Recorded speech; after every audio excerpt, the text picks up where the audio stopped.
नमस्कार, ये आधा घंटे का शो है F&O जंक्शन, जिसमें हम कोशिश करते हैं कि जो ट्रेंडिंग F&O के स्टॉक्स है वो सब आपके सामने लेके आए, इंडेक्स का एक व्यू पॉइंट देते हैं। ये एक लौता ऐसा शो है जो अपने रिपोर्ट कार्ड भी आपके सामने रखता है, यानी कि जो हमने बोला उसके सामने उन शेयर्स ने कैसे प्रदर्शन किया वो रिपोर्ट कार्ड भी हम ही लेके आते हैं। और हमारी कोशिश ये होती है कि कम से कम ट्रेड आपके सामने रखे जाएं, नहीं तो अमूमन ज्यादातर शोज की कोशिश ये होती है कि ज्यादा से ज्यादा ट्रेड आपके सामने रखे जाएं। हम जस्ट इसका उल्टा करते हैं, हम कम से कम ट्रेड आपके सामने रखते हैं, लेकिन कोशिश करते हैं जो अच्छे ट्रेड आपके सामने रखे जाएं उसका भरपूर फायदा आपको मिले। इसलिए शो की अपने आप में एक खासियत है, और ये हम डंके की चोट पे कह सकते हैं कि इस तरह का शो शायद आप किसी और कॉम्पिटिशन्स पर भी देखते होंगे। हमारे अजीत सर से कि उनका निफ्टी पे स्टांस क्या है, फिर बैंक निफ्टी को मैं अलग से दिखाऊंगा, अलग से चर्चा करेंगे। अजीत सर, बहुत शुक्रिया समय देने के लिए। पहले जरा निफ्टी पे आपका स्टांस। गुड आफ्टरनून डिम्पी, आपको, पूरी यूनिट को, बाकी सभी दर्शकों को इंडिपेंडेंस डे की हार्दिक शुभकामनाएं। और देखिए, लास्ट टाइम डिम्पी हमने बात की थी कि एक प्रॉफिट टेकिंग का फेज है मार्केट में। आपने काफ़ी स्ट्रांग रैली देखी थी पिछले करीब 4-5 महीनों में, 16,800 से 20,000 तक की रैली। तो वो एक करेक्टिव फेज में है ऑब्वियसली। तो 19,300 का लेवल हम एंटिसिपेट कर रहे थे कि मार्केट को ये रिस्पेक्ट किया था लास्ट टाइम।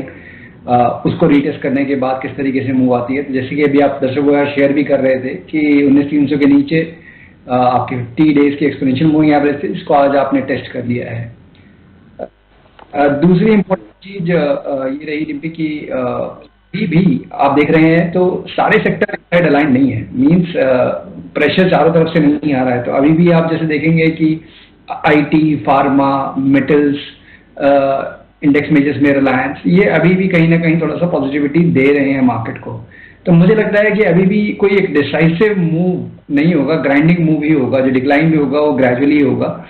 तो जैसे कि आप 19,300 के नीचे, ये 50 EMA के नीचे आप 19,100 का लेवल, अगर आप वीकली चार्ट पे देखेंगे, एक ट्रेंड लाइन ड्रॉ करेंगे आप लास्ट दो टॉप्स को मिला के, तो आपको करीब 19,100 का एक लेवल दिखेगा, जो कि एक इंटरमीडिएट सपोर्ट हो सकता है। तो पोजिशनली यस, अभी भी टोन नेगेटिव साइड पे है, बट डिक्लाइन मुझे लगता है ग्रेजुअल होगा। यहाँ पे मेरी रिकमेंडेशन ये होगी कि फ्रेश पोजीशन कोई भी इनिशिएट ना करें। अगर आप जस्ट केवल इंडेक्स में ट्रेड करने की सोच रहे हैं तो थोड़ा सा स्टेबिलिटी का, थोड़ा सा कंफर्मेशन का वेट करेंगे हम। अगर आपके पास लॉन्ग पोजीशन ज्यादा है तो डेफिनेटली आप ओवरनाइट पे कैरी करने के लिए 19,300 की पुट एज अ हेज, वो डेफिनेटली आप कैरी कर सकते हैं। बट अदरवाइज मुझे लगता है कि एक रेंज में ही, आप एक दायरे में ही काम करते हुए नजर आएंगे, जहां पे कि अब 19,500, 520 ऊपर का बैंड और करीब 19,250 for a time being lower band रहेगा। ओके, ठीक है। तो ये निफ्टी पे एक व्यू पॉइंट हो गया। इस बीच आप एक खबर भी देख पा रहे होंगे कि पूरे ओपन एंडेड है, अभी हम इसके लिए पूरा खुले हुए हैं। ये आप देख रहे हो, वही हरे कलर की लाइन मैंने फिर से आपके लिए ड्रॉ की हुई है। लेकिन इसने भी पहली बार ऐसा हुआ था कि जब ये हरे रंग की लाइन के नीचे आके ट्रेड कर रहा है। इससे पहले भी आया था ये जनवरी 2023 में, लेकिन तब बच गया था। इसने 50 दिन की एवरेज को ब्रेक किया नहीं था, लेकिन अब ये वापस एवरेज को ब्रेक कर रहा है। तो 2000 ये जो अप्रैल का महीने के बाद से हमने पहली बार फिर से हम देख पा रहे हैं कि ये एवरेजेस के नीचे आके ट्रेड कर रहा है। रूम पूरा खुला हुआ है, इसको कहते हैं head, and these are the two shoulders, जिसके बीच की नेकलाइन ब्रेक हो गई है। अब पता करते हैं क्या करना चाहिए। अजीत सर, आपका बैंक निफ्टी पर जल्दी से व्यू पॉइंट, फिर हम स्टॉक्स की तरफ बढ़ेंगे। बिल्कुल। देखिए, अगर मार्केट में मैं कहूं कि कोई एक रीजन जो कि कंसिस्टेंटली मार्केट में प्रॉफिट टेकिंग का या नेगेटिव टोन का रिस्पॉन्सिबल है, तो वो बैंकिंग ही है। अंडर परफॉर्मेंस चल ही रही थी। आप 44,500 को कहीं ना कहीं होल्ड कर पा रहे थे। फ्राइडे के दिन आपने इसको ब्रेक किया, तो वो एक क्लियर इंडिकेशन था कि यहाँ पे प्रेशर बढ़ने वाला है। आज आपने 100 EMA को भी टेस्ट कर दिया है, आप उसके नीचे भी स्लिप किए, बट अभी आप थोड़ा सा रिकवरी दिखा रहे हैं। बट मुझे लगता है कि अंडर परफॉर्मेंस कंटिन्यू रहेगी, कंसिडरिंग द चार्ट पैटर्न्स मुझे प्राइवेट बैंकिंग मेजर्स के दिख रहे हैं। तो PSUs में तो प्रेशर है ही है, बट प्राइवेट बैंकिंग मेजर्स के भी जो पैटर्न है वो कहीं ना कहीं थोड़ा सा भी साइडवेज नेगेटिव टोन के साथ ही ट्रेड करते हुए नजर आएंगे। तो बैंकिंग में मेरे हिसाब से आपको रिबाउंड पे शॉर्टिंग की अपॉर्चुनिटी ढूंढनी है, नॉट एंड लेवल। यह 44,400, 44,200, 250 के पास आप आते हैं स्पॉट में, वहां पे आप शॉर्टिंग की अपॉर्चुनिटी ढूंढेंगे 44,500 के स्टॉप लॉस के साथ, 43,400 500 के लेवल्स के लिए पोजिशनल टारगेट के लिए। ओके डन, व्यू पॉइंट हो गया। एक छोटा सा ब्रेक लेते हैं, ब्रेक के बाद आपको बताएंगे कि अलग अलग स्टॉक्स कौन से हैं। लेकिन इस बीच बता दें, मार्केट के जो गिरावट है सिर्फ 50 पॉइंट की बाकी रह गई। निफ्टी पर, बैंक निफ्टी पर सिर्फ 200 पॉइंट की गिरावट बाकी रह गई है। तो अच्छी रिकवरी मार्केट ने करके दिखाई और हमने आपको लेवल्स भी जो बताए थे वहीं से एग्जैक्टली वहीं से ही रिबाउंड हुआ है मार्केट का। तो अच्छी बात है, इसलिए 18 स्वदेश के साथ अब बने रही है। गहन रिसर्च एनालिसिस के सामने हम सारे लेवल्स आपके सामने रखते हैं।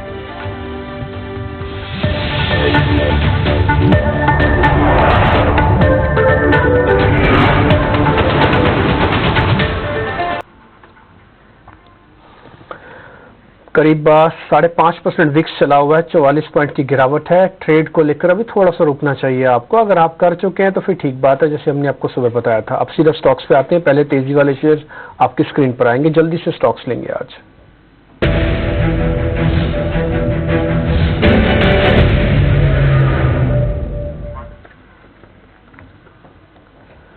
और जिससे 2 शेयर हमने निकाले हैं जहां पे कुछ बाइंग देखने को मिल रही है। उसमें एक हिंदुस्तान एरोनॉटिकल्स है, दूसरा औरोबिंदो फार्मा है। फार्मा का तो एक स्टॉक आना ही था, चाहे ल्यूपिन लो चाहे औरो लो चाहे कोई भी देखो आप, इन दोनों को जरा चेक कर लो आप। डिम्पी देखिए, definitely pharma comparatively better structure है और औरो फार्मा में स्पेसिफिकली काफी स्टडी अप ट्रेंड दिख रहा है। और मुझे लगता है कि जब तक मोमेंटम इंडेक्स है तब तक आपको उसके साथ ही ब्रेक करना चाहिए। तो यहाँ पे आप डेफिनेटली लॉन्ग पोजीशंस क्रिएट कर सकते हैं। आपको 868 का एक स्टॉप लॉस मेंटेन करना चाहिए और करीब करीब 9-10 तक के टारगेट्स के लिए आप औरो फार्मा को लॉन्ग कर सकते हैं। एचएल मुझे लगता है कि कंसोलिडेशन का टोन अभी जारी रहेगा। जिस तरीके से स्टॉक में काफी स्ट्रांग मूव आया था, करीब 2200 से लेकर 3850 तक, तो एक कंसोलिडेशन का टोन जारी रहेगा। तो इसमें यहाँ पे हायर बैंड पे दोबारा से प्रॉफिट टेकिंग देखने को मिल सकती है। तो रिस्क रिवॉर्ड फेवरेबल नहीं है। तो इन दोनों में से औरो pharma is a better candidate. औरो फार्मा चुनाव हुआ है, 910 का टारगेट, 868 का स्टॉप लॉस है। शॉर्ट कवरिंग के 2 शेयर आपकी स्क्रीन पर होंगे। First is PVR, second is AU small finance. और जी सर, दोनों शेयर चेक कीजिए, पीवीआर और एयू स्मॉल फाइनेंस। डेफिनेटली देखिए, तो यहाँ पे आप 1680 का एक स्टॉप लॉस मेंटेन करिए। करीब करीब 1800 तक के पोजीशन टारगेट्स के लिए आप पीवीआर को लॉन्ग कर सकते हैं। एयू बैंक मेरे हिसाब से कंसोलिडेशन का टोन अभी कंटिन्यू रहेगा। ठीक है, तो एयू छोड़ते हैं, पीवीआर को पकड़ते हैं। तो हमने 4 शेयर डिस्कस कर लिए, 4 में से 2 शेयर पास हुए, पीवीआर और साथ ही साथ अपने लॉन्ग बिल्डअप के अंदर जो शेयर दिया है उसमें औरोबिंदो फार्मा है। अब जरा मंदी के शेयर फटाफट से चेक करवाते हैं। मंदी वाले शेयर्स लेके आइए स्क्रीन पर।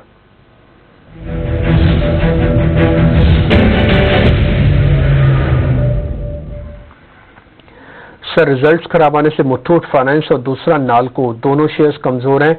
दोनों आज के हमारे मंदी के शेयर्स हैं। जरा चेक करके बताइए कहीं कोई ट्रेड है तो। देखिए, मुथूट फाइनेंस में डिब्बी काफी शार्प गैप डाउन हुआ है, बट काफी लंबे अपमूव के बाद हुआ है। तो मेरे हिसाब से अब यहाँ पे भी फ्रेश इनिशिएट करना थोड़ा सा जल्दी होगा। आप दोबारा से इसको करीब 1300 के पास देखते हैं, तब वहां पे आप शॉर्ट कर सकते हैं 1325 के स्टॉप लॉस के साथ 1250 तक के टारगेट्स के लिए। नेशनल एल्युमिनियम मुझे लगता है कि अभी थोड़ा सा लथार्जी की ट्रेड करेगा, बिकॉज काफी मल्टीपल सपोर्ट एरियाज हैं इसको। शॉर्ट टर्म एवरेजेस है करीब 90 के अराउंड पे, तो रिस्क रिवॉर्ड यहाँ पे फेवरेबल नहीं है। But Muthoot finance on rise definitely आप कंसिडर कर सकते हैं। ओके, ठीक है। अब जरा अनवाइंडिंग के 2 शेयर हैं सर, एक चंबल फर्टिलाइजर है और दूसरा ग्रेनुलस इंडिया है। इनको जरा चेक कर लीजिए, दोनों में अनवाइंडिंग है, चंबल में और ग्रेनुलस में। चंबल में सीरियस इशू दिख रहे हैं डिम्पी। वॉल्यूम केवल नहीं है, बाकी सारे इंग्रेडिएंट्स इसके यही हैं कि जो कि एक नेगेटिव टोन को कंटिन्यू होते हुए, तो डेफिनेटली यहाँ पे आप शॉर्ट पोजीशंस इनिशिएट कर सकते हैं। 263 आपका स्टॉप लॉस रहेगा। प्रीवियस स्विंग लो करीब 258-59 का, सॉरी 248 का, वो आपका एक इमीडिएट सपोर्ट है। तो रिस्क रिवॉर्ड यहाँ पे 1:1 का ही है अभी। तो उसके साथ अगर आप कंफर्टेबल हैं तो आप इसको इनिशिएट कर सकते हैं। ग्रैनुअल्स मेरे हिसाब से भी अवॉइड करना चाहिए, बिकॉज ये स्टॉक अपने ट्रेंड के अगेंस्ट चल रहा है। जैसे सेक्टर में ज्यादातर स्टॉक्स पॉजिटिव साइड पे हैं, ये थोड़ा सा नेगेटिव साइड पे प्रॉफिट टेकिंग दिख रहा है पोस्ट नंबर्स। यहाँ पे मुझे लगता है कि रेंज बाउंड बायस रहेगा। ओके, ठीक है। और जिस पर हमने आपसे शेयर पता कर लिए, जो हमने शेयर चुनाव करवाने थे वो भी हो गए। अब आप अपने जरा ट्रेडिंग कॉल्स बता दीजिए। बिल्कुल डिम्पी, देखिए यहाँ पे दोनों स्टॉक अभी ये काफी अच्छे मूव दिखा चुके हैं अभी हाल फिलहाल में। पहला नाम होगा टाइटन का, जहाँ पे कि एक रिकॉर्ड हाई बनने के बाद एक प्रॉफिट टेकिंग का फेज था। लास्ट वीक इसमें काफी स्ट्रॉन्ग रिकवरी थी। आज जस्ट बिकॉज मार्केट की वजह से थोड़ा सा ये प्रॉफिट टेकिंग या फ्लैटिश टोन पे ट्रेड कर रहा है। मुझे लगता है कि यहाँ पे एक बाइंग अपॉर्चुनिटी है। अगर आपने इसको पहले मिस कर दिया है, करीब 3070 तक के टारगेट्स मुझे इसमें एंटिसिपेटेड हैं, 2975 के स्टॉप लॉस के साथ यहाँ पे आप लॉन्ग कर सकते हैं। दूसरा बैंकिंग की तरफ से, कि बैंकिंग जैसे हम कह रहे हैं कि अगर मार्केट में कमजोरी रही तो बैंकिंग की वजह से होगी। Kotak bank with in the private banking space सबसे वीकेस्ट स्ट्रक्चर है। यहाँ पे हाल फिलहाल में एक जो प्रीवियस स्विंग लो था उसको भी ब्रेक कर दिया। एक गैप है बेसिकली डेली चार्ट पे, इसको फिल करने की पॉसिबिलिटी दिखा रहा है। तो यहाँ पे मेरी शॉर्ट की रिकमेंडेशन होगी, बट थ्रू पुट 1800 वाली जो पुट है करीब 27 रुपए के अराउंड ट्रेड कर रही है, इसको आप लॉन्ग करें 17 रुपए के स्टॉप लॉस के साथ 55 रुपए। तो एक कोटक बैंक की आपको पुट मिली है, आपको 27 रुपए में मिल जाएगी। 1800 स्ट्राइक की है, एट द मनी है, 55 का टारगेट, 17 का stop loss, risk reward justified है। और सर के जो ट्रेड आपने देखे हैं उसमें एक टाइटन आपको बाय कॉल के तौर पर कन्वर्ट होकर आया है, 3070 तक के टारगेट हैं और आप उसमें एक स्टॉप लॉस रख सकते हैं 2975 का। तो स्टॉप लॉसेस टारगेट आपकी स्क्रीन पर। अजीत सर बहुत बहुत शुक्रिया, थैंक यू वेरी मच समय देने के लिए। कल तो इंडिपेंडेंस डे है, रिपोर्ट कार्ड दिखाएंगे वेडनेसडे को दर्शकों के सामने और फिर हम आगे और चर्चा को बढ़ाएंगे। बहुत शुक्रिया sir, thank you very much आज समय देने के लिए। फिलहाल इस कार्यक्रम से भी इतना ही, नमस्कार।